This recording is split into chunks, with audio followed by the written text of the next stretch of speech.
ఓం శాంతి. నేను ఆత్మను, నిరాకార జ్యోతిర్బిందు స్వరూపాన్ని, శివ పరమాత్మ నా తండ్రి. నేను ఆత్మను, శాంతి స్వరూపాన్ని, శివ పరమాత్మ నా తండ్రి. నేను ఈశ్వరీయ విద్యార్థిని, బాబా నాకు టీచర్. బాబా నాకు సద్గురువు, నేను మాస్టర్ సద్గురువును.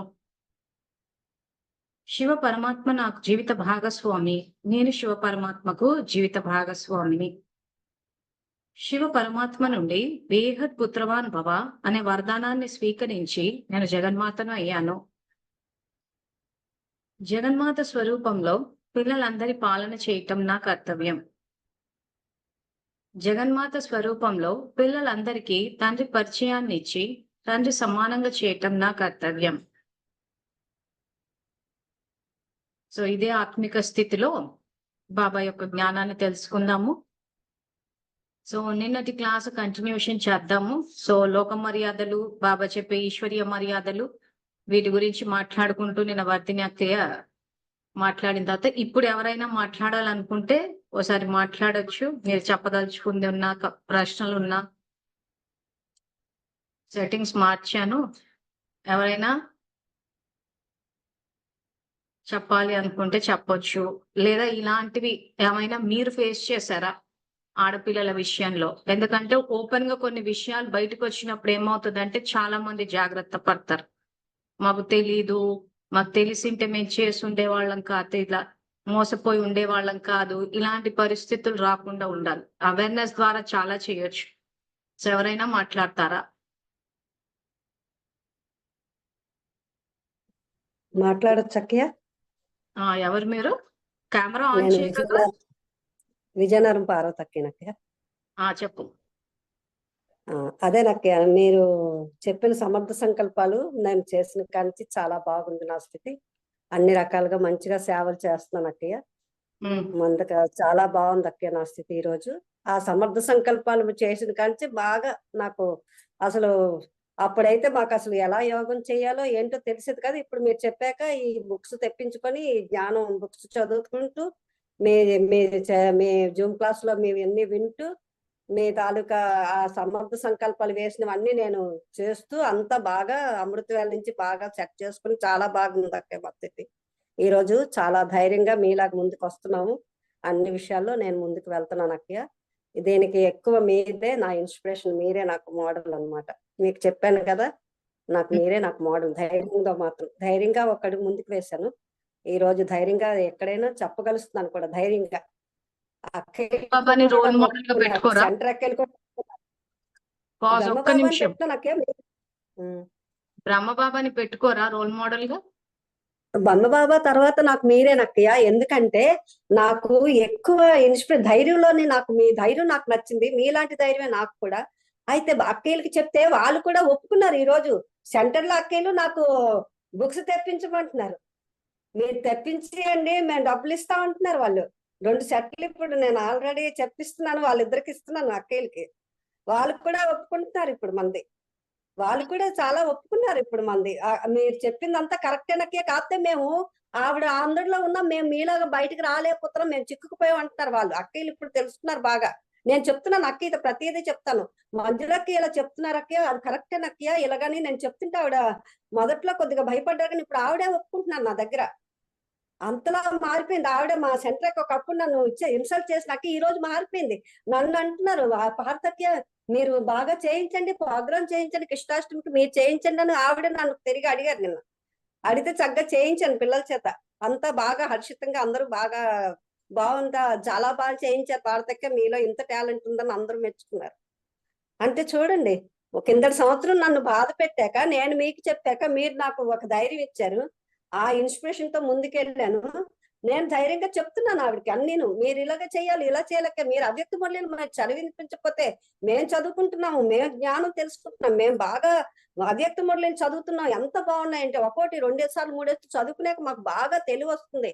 ఇన్నాళ్ళు ఇంత కూరిగిపోయామా, మాకు తెలిసి తెలియక ఇన్నాళ్ళు ఉండిపోయాము. మేము మీ సెంటర్లకు వచ్చి మీకు సేవలు చేసాం, కానీ మా టైం అంతా వేస్ట్ చేసుకున్నాము. ఎంత చదువు మాకు ఉండిపోయింది. ఈ రోజు ఆ చదువుకుంటున్నాం అక్కయ్య. నేను అస్తమాటికైతే రాలేను, మీరు పిలిస్తేప్పుడల్లా అని నేను క్లియర్ గా చెప్పాను అక్కయ్య, ధైర్యంగా ఆవిడతోటి. పర్లేదు. మీ వాయిస్ కూడా ఇప్పుడు బాగా స్టేబుల్ గా వస్తుంది. పర్లేదు. మీరు మారి మీరు చదువుకుంటున్నారు. అది సంతోషించే విషయం. చదువుకుంటున్నా ఓకే. అక్కయ్య. Thank you. ఇంకెవరైనా? సుమన్ అన్నయ్య మీరేమైనా మాట్లాడతారా? ఈరోజు గ్రూప్ లో పోస్ట్ చేసిన ఫొటోస్ లో మిమ్మల్ని చూశాను ప్రొద్దుటూరు సేవలో. ప్రొద్దుటూరులో మీరు దేనికి వెళ్ళారు? సుమన్ అన్నయ్య అనే వినగలుగుతున్నారా? ఈ రోజు గ్రూప్ లో ఏదైతే ప్రొద్దుటూరు వాళ్ళు సేవ చేశారన్నారో గ్రూప్ ఫోటోలో మిమ్మల్ని కూడా చూశాను నేను.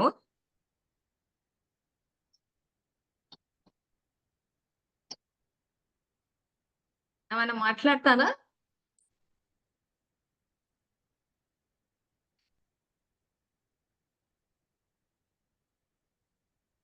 నా వాయిస్ వినిపిస్తుందా అందరికి? ఓకే. ఇంకెవరైనా మాట్లాడతారా?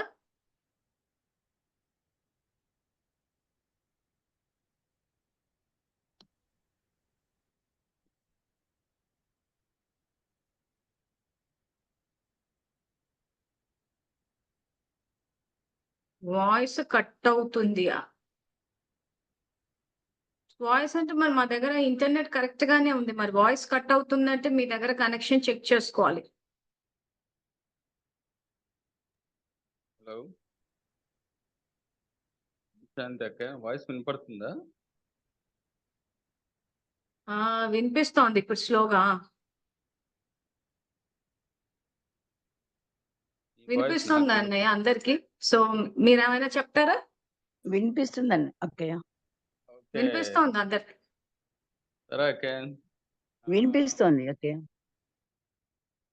ప్రొద్దుటూరులో మేము సావిత్రి అక్కయ్య మా లోకల్ గ్యాంగ్ లీడర్ సావిత్రి అక్కయ్య ప్రోగ్రామ్ కోఆర్డినేట్ చేశారు ఓకే. Last Sunday. అందరము మంజుల అక్కయ్య చెప్పినట్టు ఒకసారి అనాథాశ్రమం మీరు వెళ్దాం. ఉండేది ప్రొద్దుటూరులోనా హైదరాబాద్ లోనా? ప్రొద్దుటూరు అక్కయ్య. ప్రొద్దుటూరులోనా? ఓకే. అదే ఫొటోస్ లో చూసాను. మీరు అక్కడ ఉంటే అదే కడుక్కుందాం అని చెప్పి. సో ఎట్లా ఉంది ఎక్స్పీరియన్స్? బాగుంది అక్కయ్య, చాలా బాగా అనిపించింది. యూనిక్ ఎక్స్పీరియన్స్ ఏంటంటే అక్కడ వెళ్ళినప్పుడు వాళ్ళు అర్ఫన్స్ ఉన్నారు కదా చిన్నపిల్లలు, వాళ్ళకు ఏ ఏ రకమైన కంపారిజన్స్ కానీ ఫీలింగ్స్ కానీ ఏదో మిస్ అవుతా ఉండడం అనేది కానీ రిగ్రెట్ అనేది కానీ వాళ్ళలో ఏమీ లేదు. బయట ఫ్యామిలీస్లో అందుకు చిన్నపిల్లలను చూస్తే ఎప్పుడు ఏదో ఒకటి వాళ్ళు గొడవ పడతానో, అది కావాలనో ఇది కావాలనో ఏదో ఫైటింగ్స్ జరుగుతూ ఉంటాయి ఇళ్ళల్లో. పేరెంట్స్ అన్న అరుస్తూ ఉంటారు, పిల్లలు అన్న గొడవ చేసుకుంటూ ఉంటారు. కానీ అక్కడ చాలా పీస్ఫుల్గా ఉండాలి. ఫ్యామిలీస్లో గృహస్థంలో ఉండే వాళ్ళకంటే వాళ్ళే హ్యాపీగా ఉండాలనిపించింది. వాళ్ళ కంఫర్ట్స్ లెవెల్స్ తక్కువ ఉండొచ్చు కానీ గృహస్థంలో ఉండే వాళ్ళకంటే, కానీ హ్యాపీనెస్ ఇండెక్స్ అయితే సాటిస్ఫాక్షన్ కానీ వాళ్ళకే ఎక్కువ ఉంది. అదొకటి నోటీస్ చేసింది. ఇంకా వాళ్ళలో యూనిటీ అనేది బాగుంది ఒకరికొకరికి. వాళ్ళకు ఎవరికే కానీ ఏ సంబంధం లేకపోయినా వాళ్ళు ఎక్కడెక్కడి నుంచో డిఫరెంట్ ప్లేసెస్ నుంచి వచ్చి కలిసినారు వాళ్ళంతా. ఒక ఫ్యామిలీ నుంచి వచ్చిన వాళ్ళు కాదు. అయినప్పటికీ పిల్లోళ్ళు చాలా యూనిటీగా ఉండారు అక్కడ. మేనేజ్మెంట్ కూడా వాళ్ళని చాలా డిసిప్లైన్డ్గా పెంచుతూ ఉంటారు. ఎవరికి కానీ అటాచ్మెంట్స్ లేవు. ఇంకో క్వాలిటీ ఏంటంటే మన ఫ్యామిలీ ఎన్వైరన్మెంట్స్లో అటాచ్మెంట్స్ చూస్తాం. అటాచ్మెంట్స్ వల్ల ఎక్కువ ప్రాబ్లమ్స్ క్రియేట్ అవుతూ ఉంటాయి.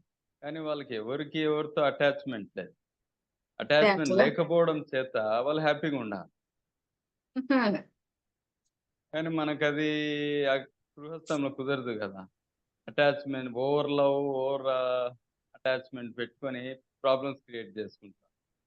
వాళ్ళకి ఏం లేదు, ప్రాబ్లము లేదు, ఎవరి గురించి ఎవరికి చింత లేదు. అందరూ ఆడుకుంటున్నారు, అందరూ కలిసి శ్లోకాలని, భగవద్గీత శ్లోకాలని కూర్చొని చదువుకుంటున్నారు. వాళ్ళకు అంటే మీరు యాక్చువల్ గా ఫస్ట్ టైం ట్రైనింగ్ వింటున్నాను ఈ టైప్ ఆఫ్ ఫీడ్బ్యాక్. జనరల్ గా హోమ్ ఫర్ ఏజ్ కి వెళ్ళినప్పుడు అంటే నిజంగా డెప్త్ లోకి వెళ్ళి చూస్తే మాత్రం వాళ్ళకి లోపల ఎక్కడో మనసులో బాధ ఉంది, అమ్మ నాన్న లేరని చెప్పి. మీరు మాట్లాడారా వాళ్ళతో అసలు? మాట్లాడినాం పిల్లోళ్ళతో, సావిత్రి అక్క మేము అంతా మ్మ్. మాట్లాడినాము. ఓకే. అయితే ఎక్కువ టైం స్పెండ్ చేయలేదు, జస్ట్ 1 అదే అవర్ అదే. ఉన్నాం. ఎందుకంటే డెప్త్ లోకి వెళ్తే ఎక్కడో చోట ఇప్పుడు ఇంతమంది ఉండి కూడా ఒంటరిగా ఫీల్ అవుతున్నప్పుడు మనము ఎవరు లేని చోట పిల్లలు ఇంకా ఫీల్ అవుతారు. Anyhow thank you. మీరు సేవ కోసం అందరూ కలిసి సంఘటితంగా చేశారు, అది మెయిన్ ఇంపార్టెంట్. కలిసి ఉన్నారు, అది మెయిన్ ఇక్కడ కావాల్సింది. ఇక్కడ ఆధారమూర్తులు కలిసి ఉంటే అందరూ కలిసి ఉంటారు, ఈ అనాథ శరణాలయాలు ఓపెన్ గా వస్తాయి. ఓకే అన్నయ్య, థ్యాంక్ యూ. ఇంకెవరైనా మాట్లాడతారా? సరే, ఓకే. మరి మన మురళిలోకి వస్తాము. పేజ్ నంబరు 376 లో ఆగాం. 18th April 1982 Murali. సో ఆ మురళిలో బాబాని ఏమంటున్నారంటే, ఈ రకంగా మనం ఏదైతే చేస్తున్నామో నడిస్తే కేవలం ఆ పాత నడవడిక నడిస్తే అది కేవలం మీ ఒక్కరికే నష్టాన్ని తీసుకురాదు. ఎందుకంటే మీరు ఒంటరిగా బ్రహ్మకుమారి కుమారులు కాదు, కానీ బ్రాహ్మణ కులం యొక్క దీపాలు. స్వయానికి నష్టం వస్తుంది, కానీ దానితో పాటు కులానికి చెడ్డ పేరు తీసుకువచ్చిన బరువు కూడా ఆత్మపై పడుతుంది. సో మనం ఏవైతే అందరు ఎక్స్పీరియన్సెస్ వింటున్నామో, ఒక రకంగా చెప్పాలి అని అంటే, ఒక రకంగా ఏంటి, అన్ని రకాలుగా చెడ్డ పేరే వచ్చేసింది. పూర్తిగా అసలు ఒక సపరేట్ వర్గం అన్నట్టు అయిపోయింది. సో నెక్స్ట్, బ్రాహ్మణ కులం యొక్క గౌరవం కాపాడటం అనేది బ్రాహ్మణుల యొక్క కర్తవ్యం. లౌకిక మర్యాదలపై ఎంత ధ్యాస పెడతారు? అక్కడక్కడ లౌకిక మర్యాదలు పదమాపతి అవ్వటం నుంచి కూడా వంచితం చేస్తాయి. స్వయం అనుభవం చేసుకుంటారు మరియు చేస్తారు కూడా అనుకుంటారు, కానీ లోక మర్యాదలు నిలుపుకోవాలి కదా అంటారు కదా. ఆ లోక మర్యాదలు అనేక జన్మల యొక్క ప్రాప్తి నుండి వంచితం చేస్తాయి. సో ఫస్ట్ లోక మర్యాదలు అంటే మనం ఏం చేస్తున్నామంటే, ఈశ్వరీయ మర్యాద అయిన ఆత్మిక స్థితులు చూడటం లేదు ఎవరిని. లోక మర్యాద ప్రకారం ఏం చేస్తున్నాం, ఇంకా వాళ్ళ యొక్క దేహానికి సంబంధించిన పేరు ప్రతిష్టలు నామరూపాల్లో చిక్కుకోవడము. సో ఇవి ఏవైతే రొటీన్ వేళ వెళ్తాయో వాటిలోనే ఎక్కువ శ్రద్ధ చూపిస్తున్నారు. అంటే ఇంకా ఎగ్జాంపుల్ చెప్పుకోవాలి అని అంటే, ఇప్పుడు సపోజ్ ఒక పెళ్లికి వెళ్తున్నాం, బంధువులు పెళ్లిళ్ళకి పిలిస్తే వెళ్ళాలా వద్దా? సో వెళ్ళాలి. ఇప్పుడు జ్ఞానంలోకి రాకముందు వెళ్ళాము, ఇప్పుడు జ్ఞానంలోకి వచ్చాక కూడా వెళ్ళాలి. వెళ్ళిన తర్వాత పెళ్లికి వెళ్ళినప్పుడు ఏ మర్యాదతోటి వెళ్ళాలి. సో మనం ఎట్లా వెళ్తున్నాము, అపియరెన్స్ ఇవన్నీ జనరల్ గా అయితే అంత తయారవడం చేయడం ఇవన్నీ చేస్తున్నాము. ఆ తర్వాత అక్కడికి వెళ్ళి కూర్చుని అల్పకాలిక ఆత్మల్ని సంతోష పెట్టడం కోసమని వ్యర్థం మాట్లాడుతూ ఉంటాం. కానీ యాక్చువల్ గా బాబా శ్రీమతం ఏం చెప్తుంది, అసలు ఇంట్లో నుంచి అడుగు బయట పెడుతున్నామంటేనే సేవ కోసం అన్నారు. సో ఒకవేళ మనం పెళ్లికి వెళ్తే ఏం సేవలు చెయ్యాలి, మనస వాచ కర్మన, ఈ 3 సేవల్లో ఏ సేవ చెయ్యాలి పెళ్లిళ్ళకి వెళ్తే? పెళ్లిళ్ళు ఫర్ దట్ మ్యాటర్ ఏ శుభకార్యం గాని నలుగుట్లోకి వెళ్తున్నామని అంటే, భక్తి మార్గానికి అంటే మన లెక్కన ఏదైతే భక్తులు ఇళ్ళకి వెళ్ళడం అంటూ చేస్తున్నామంటే, పెళ్లిళ్ళు అనుకున్న దేనికైనా మనస వాచ కర్మన ఈ 3లో ఏ సేవ చెయ్యాలి?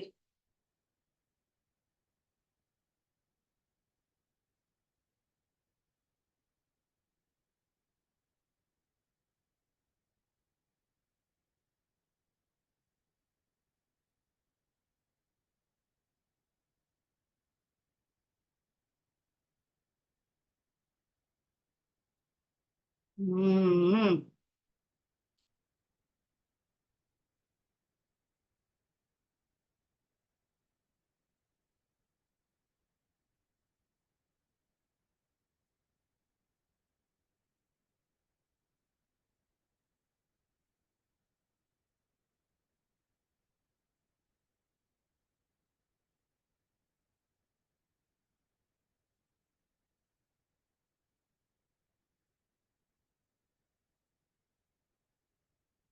చలో, విమలక్కయ్య, రంగవల్లక్కయ్య, మేఘన ముగ్గురు కరెక్ట్ ఆన్సర్ పెట్టారు. మనస వాచ కర్మన 3 చెయ్యాలి. కమలప్రియ అక్క అయితే అసలు ప్రతి ఆన్సర్ రైటే చెప్పేస్తారు. సో మనస వాచ కర్మన 3 సేవలు చెయ్యాలి. సో మనకి ఏమైపోయిందంటే లోక మర్యాదలకు వెళ్ళిపోయి అక్కడ వెళ్ళి కర్మనా సేవ అని చెప్పేసి వాళ్ళతో పాటు స్థూలమైన ఏవైతే ఉంటాయో అవి చేసేసుకుంటే ఇది బాగా అందరికి పట్టిపోయింది. అదేంటో ఏమో మరి. ప్రతీది అనగానే కర్మనాకి వెళ్ళిపోతుంది. కానీ యాక్చువల్ గా రూల్ ఏం పెట్టాడు బాబా అంటే ఎక్కడికి వెళ్ళినా మనసా వాచ కర్మన 3 చేయాలంటారు. తర్వాత ఇంకొకరికి ఏమైపోయిందంటే వాచా సేవ అంటే ఊరికే కూర్చుని బాబా జ్ఞానం చెప్పాలేమో, మురళి చెప్పాలేమో, వాళ్ళు జ్ఞానంలో లేరు కదా, వాళ్ళకి మురళి ఎట్లా చెప్తాం, ఇలా ఆలోచిస్తున్నారు. యాక్చువల్ గా మనసా వాచ కర్మన సంబంధ సంప్రదింపుల్లోకి వెళ్ళి చెయ్యడము అని అంటే అక్కడ వాయుమండలాన్ని శాంతిగా చెయ్యాలి. ఎందుకంటే పెళ్ళన్నది శుభకార్యం అన్న మాటే గాని అందరూ టెన్షన్ పడిపోతా ఉంటాం. అదొక సంతోషకరమైన ఇదే. అమ్మాయి జీవితం ఎలా ఉంటదని నీళ్లు టెన్షన్ పడుతున్నారు. ఒకప్పుడు ఆడపిల్ల సైడ్ వాళ్ళే టెన్షన్ పడేవాళ్ళు. ఇప్పుడు మగపిల్లల సైడ్ వాళ్ళు టెన్షన్ పడుతున్నారు. కోడలు వస్తే విడదీస్తదేమో అని చెప్పి. సో 2 దిక్కుల టెన్షన్ పీక్స్ లో ఉంది. సో ఇప్పుడు మనం అక్కడ శాంతి యొక్క వాయుమండలాన్ని నింపాలి. అలా అని చెప్పేసి మొత్తం అంతా టైం అక్కడే స్పెండ్ చేసేసి ఇంకా మొత్తం అన్ని అటెండ్ అవుతూ కూర్చోవడం కాదు. ఎక్కడ బ్రేక్ వేయాలనో అది కూడా తెలుసుకోవాలి. ఎందుకంటే మా ఇళ్లలో పెళ్లిళ్ళు ఉన్నాయని చెప్పి కూడా కొన్ని పెద్ద పెద్ద సేవలు ఏవైతుంటే అవన్నీ మిస్ అయిపోతూ ఉంటారు. సో ఎక్కడ హద్దులు గీయాలి, ఎక్కడ గీయకూడదు, ఎక్కడ లోక మర్యాదలు, ఎక్కడ ఈశ్వరీయ మర్యాదలు. సో బంధువులు ఏమనుకుంటారేమో అని చెప్పేసి వెళ్ళిపోయి అక్కడే కూర్చుని ముచ్చట్లు పెట్టుకుంటూ టైం అంతా వేస్ట్ చేసుకుంటూ ఉంటారు చాలా మంది. ఇక్కడే ఆలోచించాలి. బాబా చెప్తున్న మాట ఏదైతే ఉందో ఇక్కడ అక్కడక్కడ లౌకిక మర్యాదలు పదమాపతి అవ్వటం నుండి కూడా వంచితం చేస్తాయి అంటున్నారు. పైనుంచి 4వ లైన్. సో ఏం చేస్తున్నారు అక్కడికి వెళ్ళి? టైం వేస్ట్ చేసుకుంటున్నారు. సో వెళ్తాము పెళ్లిళ్ళకు వెళ్ళమని కాదు, ఎంతవరకు వాళ్ళు ఏమనుకుంటారు అని చెప్పేసి ఇంకా వెళ్ళిపోయి అక్కడే కూర్చుని మొత్తం టైం అంతా వేస్ట్ చేసుకొని వస్తున్నారు చాలా మంది. సో పెళ్లిలో మన పాత్ర ఎంతవరకు అని చూసుకుని మన నిర్ణయ శక్తి వాడుకుని అంతవరకు వెళ్ళాలి. వాళ్ళు ఏమనుకుంటారేమో, వీళ్ళు ఏమనుకుంటారేమో అని అనుకునేసరికి సంగమ యుగం అన్న అమూల్యమైన సమయం అక్కడ వ్యర్థమైపోతుంది. వాళ్ళేమనుకుంటారో వీళ్ళేమనుకుంటారో అనేసి వాళ్ళకి వీళ్ళకి ఏదైతే ఇస్తున్నామో అదే రికార్డింగ్ లోకి వస్తుంది. సో బాబా ఏదైతే చెప్తున్నారో ఇక్కడ అక్కడక్కడ లౌకిక మర్యాదలు పదమాపతి. సో ఇక్కడ మనం ఒకటే గుర్తు పెట్టుకోవాలి. ఒకవేళ మనకి విశ్వ పరివర్తనల భాగస్వామ్యం తీసుకోవాలి అని అనుకుంటేనే ఈ రూల్స్ అన్ని వర్తిస్తాయి, లేకపోతే వర్తించవు. అసలు విశ్వ పరివర్తనల భాగస్వామ్యం తీసుకోవాలన్న ఉద్దేశమే లేదు. కానీ అటు చూస్తే బంధువుల్ని కాదని ఇట్లా అటు ఇటు కన్ఫ్యూజన్ తోటి బతకొద్దు. ఎందుకంటే ఇప్పటి వరకు అందరూ ఎలా బతికారంటే అసలు విశ్వ పరివర్తన భాగస్వామ్యము లేదు, అలా అని చెప్పి బంధువులతోటి కలిసి లేరు. మరి దేనికోసం బంధువులతోటి కలవకుండా కట్ చేసుకున్నారంటే తెలీదు. ఏమంటే నియమాలు. ఎందుకంటే వాళ్ళు అపవిత్రులు అంట, మేమంతా పవిత్రులం కాబట్టి వాళ్ళ బంధువుల దగ్గరికి వెళ్ళి 4 ముద్దలు తినేస్తే ఇంకా మొత్తం కల్పానికంతా అపవిత్రం అయిపోతాము. సో బ్రహ్మకుమారిల దగ్గరికి వెళ్ళి అక్కడే తింటే కల్పమంతా పవిత్రం అయిపోతామని ఆలోచిస్తూ పోయారు. సో నిన్న చూశారు కదా వర్ధినక్కి ఏం చెప్పారు. సో అటువంటి సెంటర్కి చేతి వంట తింటే ఎవరన్నా పవిత్రంగా అవుతారా చెప్పండి అసలు. ఇప్పుడు ఆ సెంటర్లో ఆ రకంగా జరుగుతుందని అందరికీ తెలుసు ఆ తిలక్ నగర్ దీంట్లో. కానీ అందరూ వెళ్ళిపోయి అక్క పవిత్రురాలు అంటున్నారు. కామన్ సెన్స్ విషయాలు కదా ఇవన్నీ. సో ఇప్పటి వరకు ఎవరెవరైతే అలా సెంటర్కి వెళ్ళిపోయి చేసి ఒకటే మాట చెప్తున్నారు, ఏమంటే మేము బాబాని చూసి వెళ్ళాము, బాబా సంఘటనలో ఉండమని చెప్తే వెళ్ళాము, అటు తిప్పి ఇటు తిప్పి బాబా పేరు చెప్పేస్తున్నారు. అంటే చేసే తప్పులకు కూడా ఆయన పేరు పెట్టేస్తున్నారు. నిజంగా తెలిసి చేస్తున్నారా తెలియక చేస్తున్నారంటే ఒకవేళ నిజంగా అమాయకులైతే, మనం ఇంతవరకు తెలుసుకున్నాం కదా అమాయకులు, చతురులు, శుద్ధపూసలు, నంగనాచులు ఈ కేటగిరీలో సపోజ్ అమాయక బ్యాచ్ అనుకోండి, నిజంగానే నమ్మారు అనుకోండి. కొంతమంది నిజంగానే అమాయకంగా ఉంటారు, అదే నిజమేనేమో బాబా చెప్పారేమో, ఆయన పేరు మీద ఏం చెప్పినా నమ్ముతారు. అలాంటి అమాయకులు ఏం చేస్తారంటే నిజం తెలిసిన రోజున మారిపోతారు. చాలా మంది మారారు. నిన్న ప్రభావతకి కూడా నిజం తెలిసింది, మారింది, ఇంటిని చక్కదిద్దుకుంది. వీళ్ళు అమాయకులు. ఈ నంగనాచులు ఉంటారు చూసారా, పోతారు, వెళ్ళి తెలుసుకుంటారు అక్కడ ఇలాంటివన్నీ రాంగ్ మెథడ్స్ జరుగుతున్నాయని తెలిసి వెళ్తూ ఉంటారు. వెళ్ళి బాబాని అడ్డు పెడతారు. ఏమంటే బాబా వెళ్ళమన్నారు, బాబా సంఘటనలో ఉండమన్నారు. బాబా సంఘటనలో ఉండమన్నాడంటే సాంగత్య దోషం నుంచి కూడా రక్షించుకోమని చెప్పాడు కదా. సో ఇటువంటి వీళ్ళ విషయంలో జాగ్రత్త పడాలి మనం. ఎందుకంటే బాబాని అడ్డుపెట్టి అట్లాంటి వాళ్ళని చూసినప్పుడు ఏమైతుందంటే వీళ్ళు స్ట్రాంగ్ గా అక్కని సపోర్ట్ చేస్తారు. ఇప్పుడు వర్ధిని ఉంది, ఓకే బయటపడిపోయింది, తప్పు జరుగుతుందని తెలుసుకుని అది బాబా పేరు మీద నడుస్తుందంటే బాధ కూడా. చాలా మంది ఇదే మాట అంటే అయ్యో బాబా పేరు మీద నడుస్తున్నాయి అని చెప్పి. సో బాబా పేరు మీద నడిచినప్పుడు ఎవరు నమ్మారు? అమాయకులు. సో దాన్ని బాబా ఏమంటున్నారు? మూఢభక్తి అంటున్నారు. భక్తి ఎలా ఉండాలి? జ్ఞానంతో కలిపి ఉండాలి. అంటే తండ్రి యొక్క యథార్థ పరిచయం ఉండాలి. నిజంగా తండ్రి అంత పస్తులు ఉన్నాడా మనం పొద్దంతా భోగులు పెట్టడానికి? నిజంగా ఆయన ఏమన్నా ఇల్లు కట్టుకుంటా అంటున్నాడా మనం బండారాలు అని చెప్పేయడానికి? ఈ మినిమం అన్న ఉండాలి. అందుకే నాకు భక్తుల కన్నా జ్ఞానం ఇష్టం అంటాడు ఆయన. సో ఇదంతా ఎట్లా తీసుకొచ్చేసారంటే యాక్చువల్ గా బాబా భక్తి వద్దన్నాడు అన్నట్టు తీసుకొచ్చారు. కానీ యాక్చువల్ గా స్వదర్శన చక్రంలో ద్వాపర యుగంలో పూజ్య దేవతా స్వరూపాలు అంటున్నాడు. భక్తి తప్పన్న బాబా ద్వాపర యుగాన్ని ఎందుకు తీసుకొచ్చాడు మరి? ద్వాపర యుగంలో పూజలు జరుగుతుంటే ఎందుకు రాలేదు మరి? కలియుగాంతంలో ఎందుకు వచ్చాడు అని అంటే కలియుగాంతంలో భక్తి మూఢభక్తి అయింది. బాబా భాషలో పదం ఏంటి? అంధశ్రద్ధ. అంటే ఆయన పేరు మీద ఏం చెప్పినా నమ్మేయడం, మోసపోవడం. సో బ్రహ్మకుమారులు ఆయన పేరును అడ్డుపెట్టి ఎన్నో చెప్పేస్తుంటే ఎంతో మంది నమ్మేస్తూ పోయారు. దాన్ని ఎవరు సరిదిద్దాలి? ఆయన పేరు పెట్టి మోసాలు నడుస్తున్నాయి కాబట్టి ఆయనే వచ్చి సరిదిద్దాలి. సరిదిద్దినప్పుడు ఏమైంది? ఎంతో మంది ఆడపిల్లలు నిజాలు తెలుసుకున్నారు, బయటకు వచ్చారు. కొంతమంది ధైర్యంగా ముందుకెళ్ళి పోలీస్ స్టేషన్ల దాకా వెళ్ళారు. సో కొంతమంది ఏం చేశారు? ఆ ఫ్లోలో వెళ్ళిపోయారు. చాలా ఓకే, మంచి టైం పాస్ నడుస్తోంది కదా నడిచాయి. అది సో కాబట్టి ఎవరెవరు ఏ జీవితాలు కావాలా అన్నది ఇక్కడే నిర్ణయించుకుంటున్నారు. ఇది ఏమి బాబా పాత్రలు ఇవ్వడం కాదు, చేయడం కాదు. బాబా ఏమి సెంట్రక్కీలకి ఏం చెప్పలేదు వ్యభిచారం చేయించండి అని చెప్పి. సో ఇప్పుడు మనం ఇది తెలుసుకుని ఒకవేళ ఎవరైనా అమాయకంగా తెలుసుకోకుండా అలాంటి ట్రాపుల్లో పడుతున్నారనంటే వాళ్ళని ఎడ్యుకేట్ చెయ్యాలి. మీరు వెళ్ళే ఈ సంబంధ సంప్రదింపులు, పెళ్లిళ్ళు గాని, ఫంక్షన్లు గాని, ఎక్కడైనా వెళ్ళినప్పుడు, ఎక్కడైనా మాటల్లో అటువంటి పరిస్థితులు వచ్చినప్పుడు అవేర్నెస్ పెంచాలి. వాచా సేవ అంటే మురళి చెప్పడం కాదు. మన నలుగురితో మాట్లాడేటప్పుడు ఎన్నో విషయాలు వచ్చినప్పుడు మనం అప్డేట్ ఇవ్వాలి, అవేర్నెస్ పెంచాలి. అప్పుడు మోసాలు జరగకుండా ఉంటాయి. ఎందుకంటే కొంతమంది నిజంగానే మారాలని అనుకుంటారు. సో మనం వదిలేయాల్సిన కేటగిరీ ఏ కేటగిరీ అంటే నంగనాచుల కేటగిరీ. ఏమంటే అటు వెళ్తారు, అక్క మంచిది అని ప్రచారం చేసుకుంటే వాళ్ళు చేసే ప్రచారాలు చూస్తుంటే అసలు మనమేమన్నా తప్పేమో అన్న ఫీలింగ్ తెప్పిస్తారు. సో అక్క ఆ రకంగా తప్పులు చేయిస్తుందని తెలిసి వెళ్తున్నారు చాలా మంది. ఏమంటే బాబా చూసుకుంటారు, ఏమన్నంటే బాబా కలిసి ఉండమంటున్నాడు. బాబా సంఘటనలు అంటే ఒక సెంటర్ అక్కయ్య తోటి కలిసి ఉంటేనే సంఘటనలు ఉన్నట్ట. అంటే వీళ్ళ లెక్కన అదే సంఘటన. ఎందుకు బుద్ధి భ్రష్టు పట్టింది, అక్కకు సపోర్ట్ ఇస్తారు, పేరు మాత్రం బాబాది పెడతారు. నేను చిన్నపిల్లలా తెలియదు అనుకోవడానికి. సో అక్క ఏం చేస్తోంది, తప్పు చేస్తోంది అన్న విషయం తెలిసి కూడా అక్క మంచిది అని ప్రచారం చేస్తూ ఉంటారు. మన బుద్ధి వాడాలి ఇక్కడ. సో ఆ రకంగా ఎవరైనా తెలిసి కూడా తప్పు చేస్తున్నారంటే ఒకసారి చెప్తాము, అయినా సెంట్రక్కేని వెనకేసుకొస్తున్నారని అంటే ఇంకా మనం చేయగలిగింది ఏమీ లేదు. సో అలాంటి వాళ్ళు వాక్యాల్లో రచించుకునేటప్పుడు ఆ వ్యభిచారానికి సపోర్టే రచించుకుంటారు. ఎందుకంటే అక్కని సపోర్ట్ చేస్తుండండి. ఇక్కడ అక్క కాదు, సంస్కారం ఏంటి? వ్యభిచారాన్ని ప్రోత్సహించడం. సో అక్క మంచిది అని చెప్పి ప్రచారాలు చేస్తూ ఉంటారు.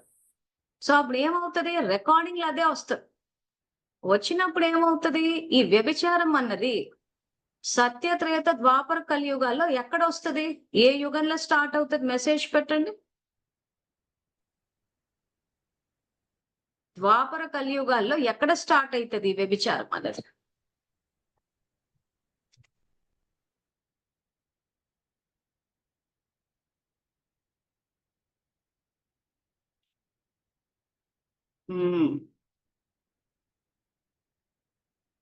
యాక్చువల్ గా ఆన్సర్ కలియుగం. ఎందుకంటే ద్వాపరం కూడా ఆల్మోస్ట్ రజోస్థితి కాబట్టి కరెక్టే ఉంటది. సో ఈ ఆత్మలు ఎవరైతే ఈ రకంగా తప్పుడు పనులకు సంయోగం ఇస్తూ దానికి మళ్ళీ మీద నుంచి బాబాని అడ్డు పెట్టి చేసినప్పుడు ఏమైపోతుందంటే ప్రాప్తులు పోతాయి. ఎందుకంటే ఆయన మాట్లాడుతుంది పవిత్రత గురించి. ఆయన పెట్టిన స్టాండర్డ్స్ వీళ్ళు పెట్టిన దీనికి అసలు పొంతనే కనిపించదు ఇప్పుడు ఒక్కొక్కరిగా ఇది వింటుంటే. సో ఏమవుతున్నప్పుడు ఎవరో ఒకరు బయటకు వచ్చి ఫస్ట్ టైం ఒక అమ్మాయి వచ్చి మాట్లాడింది, కానీ చాలా మంది మాట్లాడట్లేదు. అయితే ఆ ఫ్లోలో వెళ్ళిపోవడము, లేదా దాన్ని యాక్సెప్ట్ చేసి ఇంకా మీది నుంచి అక్కకు సపోర్ట్ ఇస్తూ పోతారు. సో దేనికి పునాది పడింది? వ్యభిచార గృహాలకే పునాది పడింది. సో అటువంటి గృహాలు ఓపెన్ అయినప్పుడు ఈ సెంటర్ అక్కయ్యలు, ఆ సపోర్టర్స్ అందరు కలిపి అక్కడికే వెళ్తారు. ఆ దేవదాసి సిస్టమ్ మనం వాటర్ సినిమాలో చూసింది. సో అటువంటి వాళ్ళు కనిపించినప్పుడు ఇంకా వాళ్ళు అలా మూర్ఖంగా మాట్లాడేటప్పుడు మనం చేయగలిగింది ఏమీ లేదు, ఆశీర్వాదం ఇచ్చి వదిలేయడం తప్పితే. అది కాకుండా ఇంకా ఎవరైనా అమాయకులు వాళ్ళు వీళ్ళు ఉంటే ఖచ్చితంగా అప్డేట్ చేయాలి. అందుకే బాబా మరీ సంబంధ సంప్రదింపుల్లోకి రండి అంటే, మీరు సంబంధ సంప్రదింపుల్లోకి రాకపోతే ఎట్లా ఎడ్యుకేట్ చేస్తారు? సో అట్లా వెళ్ళినప్పుడు ఏం చేయాలంటే అదొక అవకాశం కింద తీసుకోవాలి. నలుగురితో కలవాలి, వాళ్ళ విషయాలు తెలుసుకోవాలి, ఏదన్నా అప్డేట్ చేసేది ఉంటే కూడా అప్డేట్ చేయాలి. ఆ రకంగా చేస్తే సేవలు అవుతాయి. సో వాచా సేవ అంటే ఊరికి కూర్చుని మురళి చెప్పడం కాదు. ధర్మస్థాపనలో సంయోగం ఇవ్వడం అంటే అధర్మం దేని వల్ల పెరుగుతుందా అని చూసుకుని ఎక్కడెక్కడ పెరుగుతోంది, ఎక్కడ పునాదులు పడుతున్నాయని మీ అందరికీ తెలిసిన విషయమే. సో అవన్నీ అక్కడక్కడ మనము సరిదిద్దుతూ పోవాలి. అందుకే మాటికి చెప్తున్నాం, ఎక్కడ మీ దగ్గర ఆర్ఫనేజ్లని కానీ వృద్ధాశ్రమాలని ఏమున్నా వెళ్తూ పోండి. పెళ్లిళ్ళకు వెళ్ళండి. మీరు వెళ్ళి పెళ్లిళ్ళకి వెళ్ళి ఎవరైనా ఒకప్పుడు మీరు వచ్చేవాళ్ళు కదా, ఇప్పుడు వస్తున్నారు, ఒకప్పుడు తినేవాళ్ళు కాదు ఇప్పుడు తింటున్నారు అని అంటే, అవును అప్పుడు తప్పుగా తెలుసుకున్నా, ఇప్పుడు అసలు విషయం తెలుసుకున్నామని చెప్పండి, తప్పేం లేదు. సంగమ యుగం ఒక చోట కమిట్ అయిపోయాము అని అంటే అట్లీస్ట్ క్లీన్ అయిపోతుంది ఆత్మ. మనం అలా వెనకేసుకుని అలా దాచేసుకుని చేస్తుంటే ఇంకా తల మీద బరువు అయిపోతుంది. ఓకే, జరిగింది, తప్పేదో జరిగిపోయింది, ఫుల్ స్టాప్ పెట్టేసుకుని ఇప్పుడు రికార్డ్ చేసేటప్పుడు చాలా స్ట్రాంగ్ గా రికార్డ్ చేయాల్సి వస్తుంది. అంటే అది ఎట్లా అంటే, మనం ఒకసారి ఇప్పుడు మామూలుగా ఇలా కూర్చొని ఉన్నామంటే ఓకే కంఫర్టబుల్ కూర్చున్నాము, చదువుకున్నాము, ముందుకు వెళ్ళిపోతాం. సపోజ్ కింద పడ్డామే అనుకోండి, కింద పడ్డ దగ్గర నుంచి లేవాలంటే కొంత శ్రమ పెట్టాల్సి వస్తుంది. సో ఎవరెవరైతే ఈ రోజు ఆ రకంగా తప్పుకు సంయోగం ఇచ్చారో ఇంకొంచెం ఈ కల్పనలో ఎక్స్ట్రా ఎఫర్ట్ పెట్టాల్సి వస్తుంది. పెట్టి ఆ స్టేజ్కి వచ్చి ప్రతి కల్పనలు ఏంటంటే మీరు దాన్ని పెంచుకుంటూ పోవాలి. ఎందుకంటే మీరు తెలిసి చేసినా తెలియక చేసినా చట్టమే అంటాడు. ఎందుకంటే ఎండింగ్ వచ్చినప్పుడు ఇవన్నీ జరుగుతున్నాయి అన్నప్పుడు బాబా అందరికీ బుద్ధి ఇచ్చాడు, అష్టశక్తులు ఇచ్చాడు, ఆయన చాలా రకాలుగా ఇండికేషన్లు వేశాడు. ఇవన్నీ కాదని చెప్పి వాళ్ళు చెప్పింది నమ్ముతూ పోయారు. సో దీన్ని ఆయన మూఢభక్తి అంటాడు, అంధశ్రద్ధ అంటాడు. ఆయన పేరు మీద ఏం చెప్పినా చెప్పేస్తే నమ్మేసుకుంటూ పోవడం. సో దానివల్ల పోగొట్టుకున్నది ఎంత, పొందింది ఎంత అంటున్నాడు. సో అందుకోసమని ఇప్పుడు ఏం చేయాలి? రికార్డ్ చేసేటప్పుడు ఇంకా పూర్తిగా ఆయన శ్రీమతానికి అనుగుణంగా చేస్తూ పోవాలి. సో ఈ చేతబళ్ళు అని చెప్పి ఏదైతే చేసి మైండ్లను కంట్రోల్ చేసేస్తున్నారో, సో బలహీనాత్మలు పోతున్న కొంతమంది ఏం చేస్తున్నారంటే ఈ ఛానల్ ద్వారా తెలుసుకుంటున్నారు వాళ్ళు ఎట్లా మోసం చేస్తున్నారని. తెలుసుకుని వాళ్ళ సపోర్టర్స్ అయ్యుండి బయటికి మాత్రము నంగనాచుల మాదిరి వాళ్ళు ఇలా చేశారు కాబట్టి మేము చేసామంటే మేము అమాయకులం అన్నట్టు ప్రొజెక్ట్ చేస్తున్నారు. జాగ్రత్త పడాలి. అసలు నిజంగా ఎవరికి తెలియదు, చాలా మందికి అసలు వీళ్ళు చేసే శుద్ధ పూజలు గాని, వ్యభిచారం గాని, మందులు కలపడం గాని ఇవేవి తెలియదు. ఇష్టపడే అక్కడ పోతారు, చేస్తారు, అంత బాగానే ఉంటారు. కానీ బయటికి మాత్రం ఇప్పుడు ఈ ఛానల్ ద్వారా ఇవన్నీ తెలుసుకుని ఆ అక్క నాకు అలా చేసింది అందుకే నేను అయిపోయాను అని ఇలాంటివి కూడా చెప్తూ ఉంటారు. అంటే ఒక విషయాన్ని తెలుసుకున్న తర్వాత తప్పుని కప్పిపుచ్చుకోవడానికి ఇట్లాంటి విషయాలు చెప్తూ ఉన్నారు. ఇవి ఎందుకు చెప్తున్నాం ఇవన్నీ అంటే, సంఘటనలు అలాంటి వాళ్ళు కలుస్తున్నప్పుడు జాగ్రత్త పడాల్సి వస్తుంది. ఎందుకంటే రాబోయే రోజుల్లో ఇంకా మనం చేసే సేవలకు విఘ్నాలు వేయడానికి వాళ్ళ ఫాలోవర్స్ మనతో, అంటే మేము చేస్తున్న సేవలకు ఎప్పటి నుంచో చూస్తున్నాం, వాళ్ళ ఫాలోవర్స్ వచ్చి కలిసి విఘ్నాలు వేయడం ఇవన్నీ చేస్తూ ఉంటారు. సో ఇప్పుడు తెలివిగా ఏం చేస్తారంటే ఒక వైపు నుంచి అక్క మంచిది అంటారు, ఇంకో వైపు నుంచి అక్క ఇలా అంటే ఒక క్లారిటీ ఉండదు. కానీ జాగ్రత్త పడాల్సిన అవసరం మనకుంది. నిరంతరం బాబా స్మృతి, ఎవరు ఎలాంటి వాళ్ళ అని చెప్పేసి మీరు బాబా కనెక్ట్ అయ్యి ఉంటే మీకు ఇండికేషన్ వేసేస్తూ పోతాడని. 100% ఆయన చెప్పింది వినేటట్టు ఉండాలి. బుద్ధి లైన్ క్లియర్ గా పెట్టుకోవాలి. ఆ బుద్ధి లైన్ క్లియర్ గా పెట్టుకోవడం అన్నది ఇంక ఇక్కడి నుంచి మీకు అలవాటు అయిపోవాలి. అది పెట్టుకుని ఆయన ఆజ్ఞని పాటించే అలవాటు కనుక మీరు ఇక్కడ చేసుకుంటే వచ్చే కల్పంలో మీరు మళ్ళీ ఒకవేళ తప్పుడు జ్ఞానం అంటే ఈ మన్మతాలు విన్నా ఆయన నుంచి ఇండికేషన్ వస్తారు, ఆయనతో పాటు ముందుకెళ్ళిపోతారు. సో ముఖ్యంగా బాబా ఇక్కడ భక్తి గురించి వచ్చేసరికి అంధశ్రద్ధ, మూఢభక్తి చెయ్యి. మూఢభక్తులు ఎవరైతే ఉన్నారో వీళ్ళే మోసపోయారు. సో ఆ మూఢత్వం అన్నది పోవాలంటే ఏం చేయాలి? మూఢనమ్మకాలు పోవాలంటే చదువుకోవాలి. చదువుకుంటే రైట్ ఏదో రాంగ్ ఏదో తెలుస్తుంది. సో కాబట్టి ఒక్కసారి పురుషాలు అందరివి చెక్ చేసుకొని మీ వర్తమాన జన్మ తీసి చూసుకోండి. ఎంతవరకు చదువుకున్నారు, ఎంతవరకు ఆ చదువు మీకు ఉపయోగపడింది, ఇవన్నీ చూసుకుంటూ పోతే మీకే తెలిసిపోతుంది పోయిన కల్పంలో ఏం పురుషార్థం చేశారో, పోయిన కల్పంలో పురుషార్థానికి ఆధారంగా మీ ఈ జన్మ వచ్చింది. సో ఇప్పుడు మీరు చేస్తున్న ఈ పురుషార్థం ఆధారంగా మీరు రాబోయే జన్మలు ఉంటాయి. సో కాబట్టి ఇక్కడే సరిదిద్దాలి. అంటే ప్రతి కల్పంలో ఆయన వచ్చి మీకు అవకాశం ఇస్తాడు. సో కాబట్టి ఎంతవరకు చేయగలరో చేసి ఈ కల్పంలో ముందుకెళ్ళండి. ఈ కల్పంలోనే మీరు బ్రహ్మబాబా వరకు వచ్చేస్తే మరీ మంచిది. ఒకవేళ రాలేకపోయినా అట్లీస్ట్ ఈ కల్పంలో కొంచెం పెంచుకుంటే వచ్చే కల్పంలో ఇంకొంచెం పెంచుకోవచ్చు. అంతేగాని ఉన్న స్థాయి నుంచి కింద పడొద్దు.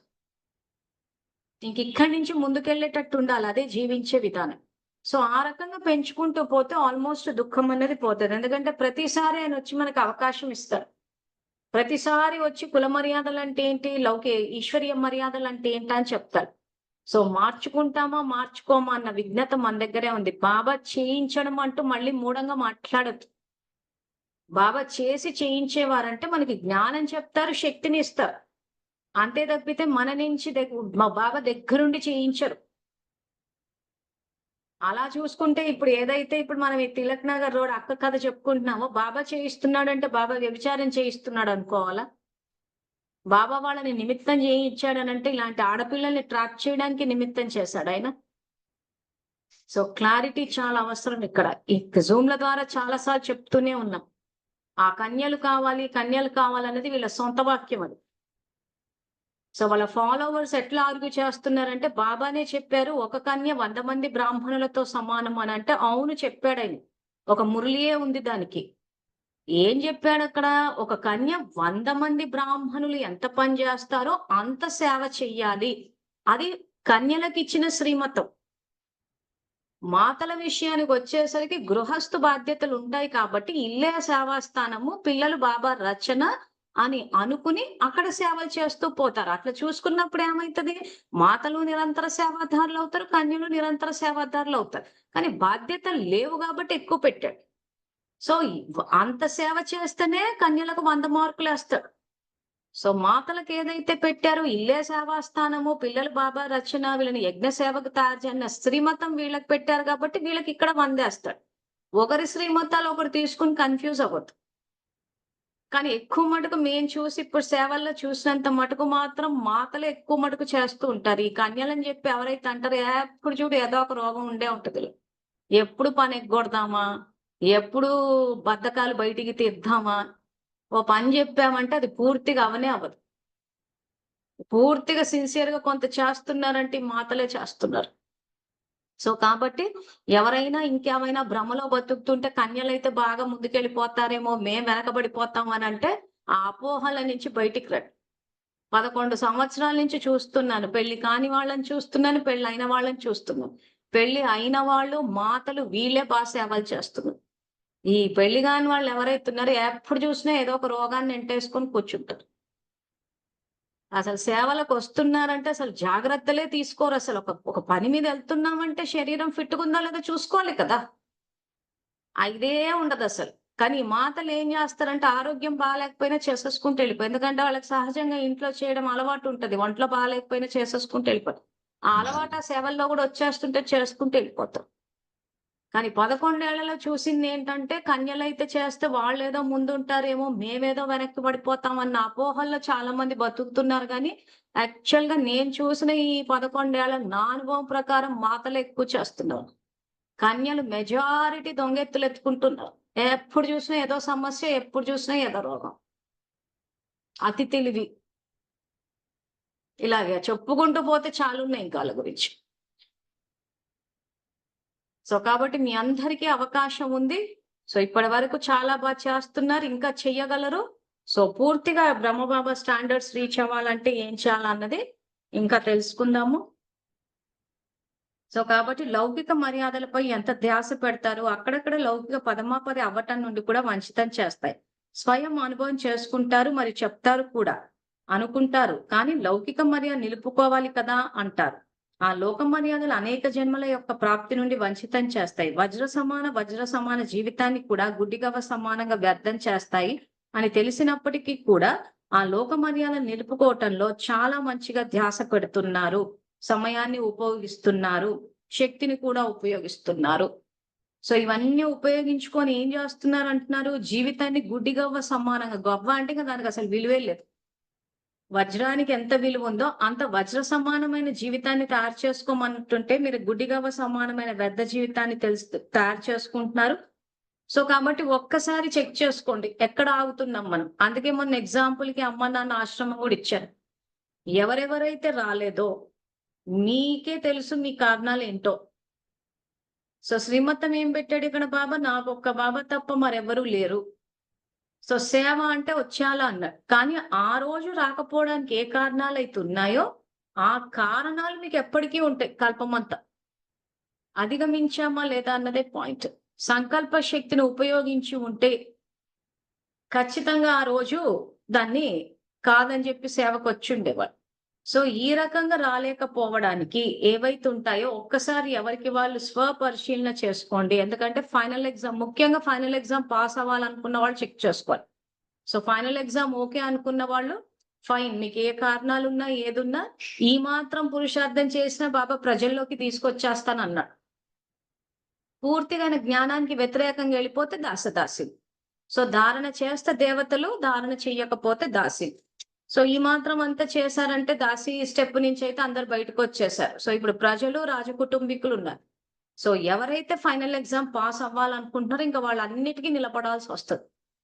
లేదు మేము ప్రజాయోగులం, ప్రజల్లోకి వచ్చినా ఓకే అనుకుంటే ఇంకా మన ఇష్టం. అంటే మనకు వీలైతే రావచ్చు, వీలు కాకపోతే, వీలైతే వస్తాం, వీలు కాకపోతే రాము అంటే ప్రజలు.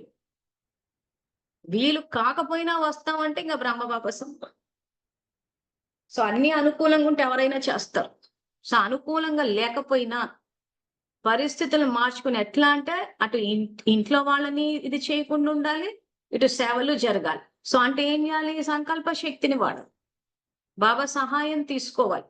ఆ రోజు రాలేని పరిస్థితి వచ్చిందంటే మరి నేను రావాలంటే ఏంటని బాబాని సలహా అడిగి తీసుకుని శక్తిని ఉపయోగించి పరిస్థితుల్ని మీకు అనుకూలంగా తిప్పాలి.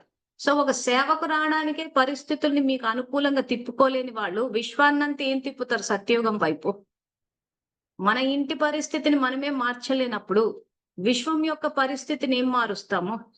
మన సంకల్ప శక్తి మనకే ఉపయోగపడనప్పుడు విశ్వానికి ఏం ఉపయోగపడుతుంది? అందుకనే ఆ ఎగ్జాంపుల్ ఇచ్చాం. అంటే మన సంకల్ప శక్తిని అక్కడ వాడట్లేదు. సో మన సంకల్ప శక్తిని తోటి మన పరిస్థితుల్ని మార్చలేనప్పుడు పూర్తిగా విశ్వాన్ని తమ్మో నుంచి సతో చేయగలమా? సో అప్పుడు ఏం చేస్తున్నాం? అక్కడ మనసా సేవ చేసేస్తున్నాం. చేస్తే మరి తరంగాలు అంతవరకు దూరం వెళ్తాయా? మన తరంగాలు మన ఇంట్లోనే ప్రభావం చూపించినప్పుడు సేవకు రాకపోవడానికి ఏ కారణాలు అయితే ఉన్నాయో ఆ కారణాలని మనము నివారణ చేయలేనప్పుడు విశ్వాన్ని పరివర్తన చేయగలమా? సో అందుకే ఫైనల్ గా ఏమైపోతుందంటే 108 మిగులుతున్నారు. ఎందుకంటే ఆ ప్రయోగం అనేది చేయట్లేదు. మాకు వీలు ఉంటే చేస్తాం, వీలు లేకపోతే చెయ్యము. సో అప్పుడు మార్కులు ఎందుకు వేయాలైనా? ఆయన స్టాండర్డ్స్ చూస్తే చాలా హైగా ఉన్నాయి. అసలు ఎక్కడన్నా సేవ అంటే ఇంక వెళ్ళిపోవాలి, చేయాలి, నిరంతర సేవాదారులు అంటూ. సో కాబట్టి ముఖ్యంగా ఎవరైతే ఫైనల్ ఎగ్జామ్ కి పాస్ అవ్వాలనుకుంటున్నారో వాళ్ళు చెక్ చేసుకోవాల్సిన పాయింట్స్ ఇవన్నీ. అదర్వైజ్ అవసరం లేదు. ఇప్పుడు జరుగుతున్న మీ పురుషార్థం ఏదైతుందో ఇది సరిపోతుంది ప్రజల్లోకి రావడానికి. ఎగ్జాములు పాస్ అవ్వాలి అంటేనే ఇంకా బాగా డీప్ గా వెళ్ళాల్సి వస్తుంది. ప్రతిదీ ఆయన పెట్టిన స్టాండర్డ్స్ పూర్తిగా రీచ్ అవ్వాల్సి వస్తుంది.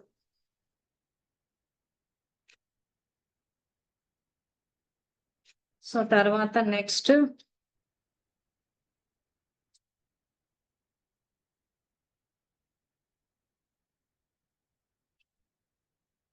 మరి బ్రాహ్మణ లోక మర్యాదలకు విశేషత లేదా? మరి ఆ లోక మర్యాదల వెనకపడి ధర్మం అంటే ధారణలు మరియు శ్రేష్ఠ కర్మ అయిన స్మృతిని అంటే ధర్మం మరియు కర్మ రెండింటినీ వదిలేస్తున్నారు. సో ఈ రోజు మనం కర్మయోగులమై ధర్మము మరియు కర్మ రెండింటిని కలిపి చెయ్యాలి. సో ధర్మాన్ని పాటిస్తే కర్మను వదిలేస్తున్నారు, కర్మని పాటిస్తే ధర్మాన్ని వదిలేస్తున్నారు. సో దీనికి ఏం ఎగ్జాంపుల్ ఇస్తారు చెప్పండి? ఎక్కడ మనము ధర్మాన్ని కర్మని రెండింటిని విడదీసేస్తున్నాం? మళ్ళీ అల్పకాలిక ఆత్మల్ని సంతోషపరచడానికే.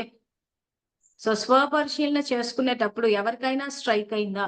అరే మేము ధర్మాన్ని పాటిస్తే కర్మని పాటించట్లేదు, కర్మని పాటిస్తే ధర్మాన్ని పాటించట్లేదు అని ఏమైనా ఒక ఎగ్జాంపుల్ ఇవ్వగలరా ఎవరైనా?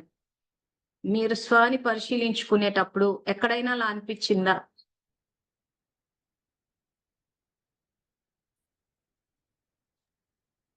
మైక్స్ ఆన్ చేసుకోవచ్చు, ఎందుకంటే ఇవే మనం పరిశీలించుకోవాల్సిన విషయం. ధర్మము కర్మ రెండింటిని కలిపి చేయమంటున్నాడు.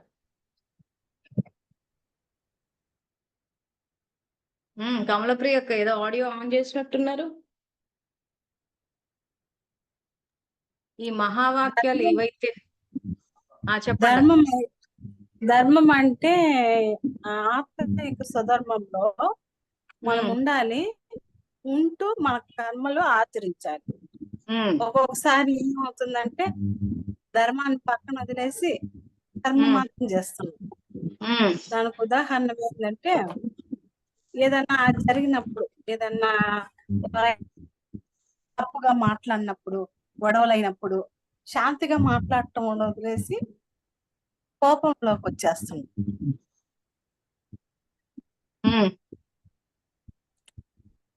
కరెక్ట్. మీ ఎగ్జాంపుల్ యాక్చువల్ గా కోపంలో అట్లా వచ్చినప్పుడు అవతల వాళ్ళు మాట్లాడినప్పుడు ధర్మం ఏం చెప్తుంది?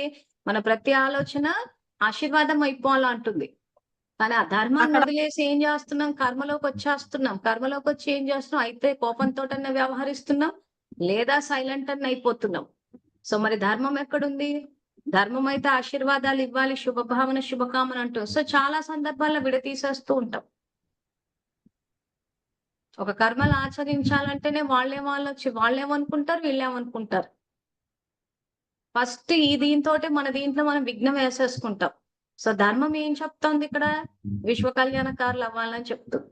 లేదా సేవలు చేయాల్సి వచ్చినప్పుడు ఏం చేస్తున్నారు? పక్క వాళ్ళు వెళ్తున్నారు అని వాళ్ళ కోసం వస్తూ ఉంటారు. బాబా చెప్పాడని చెప్పిరారు అంటే ధర్మం ఎటో పోతుంది, కర్మలోకి వచ్చేస్తారు.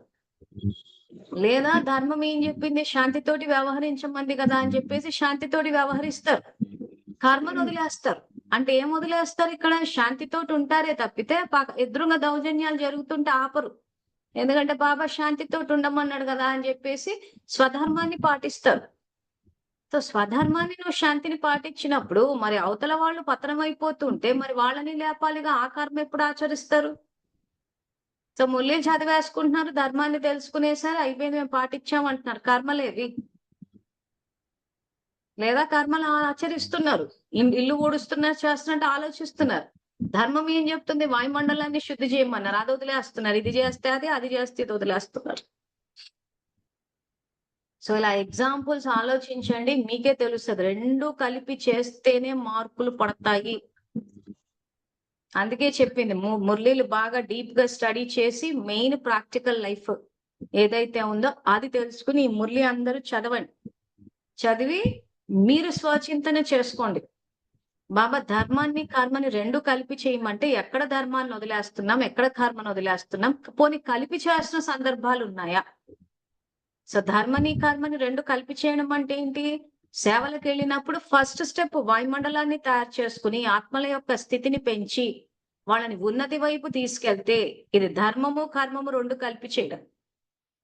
వాయుమండలాన్ని తయారు చేయలేదు, పుస్తకాలు పట్టుకొని వెళ్ళిపోతున్నారు అంటే ఏంటి? కర్మలోకి వెళ్ళిపోయారు, ధర్మాన్ని వదిలేశారు. లేదా వాయుమండలం తయారు చేస్తున్నారు, కానీ కర్మక్షేత్రంలో కనిపించట్లేదు. ఎందుకంటే మా వాళ్ళు ఒప్పుకోరని సాకులు వేసేసుకున్నారు. అంటే అక్కడ ఏమైపోయింది? లోక మర్యాదలకు వెళ్ళిపోయారు, సంకల్ప శక్తిని ఉపయోగించలేదు. సో ఇలా ఆలోచిస్తూ పోతుంటే మీరే ఎక్కడ డివేట్ అవుతున్నారో మీకే తెలుస్తుంది. సో మురళి ఇక్కడ ఆపుతున్నాను. సో రేపు మళ్ళీ ఇంకెవరైనా మీలో ఎగ్జాంపుల్స్ మీరు కానీ అట్లీస్ట్ పాటించనివి చెప్పుకోవడానికి సిగ్గు అనిపించినా, అయ్యో అందరూ ఏమనుకుంటారు అనిపించినా, అట్లీస్ట్ ఎక్కడ పాటిస్తున్నారో అదన్నా చెప్పేటట్టు ఉంటారు. అది చెప్పగలిగిన రోజున అక్కడి నుంచి మీరు ప్రోగ్రెస్ అవుతారు. సో మళ్ళీ రేపు కలుద్దాము. అంతవరకు థ్యాంక్ యూ. Om Shanti.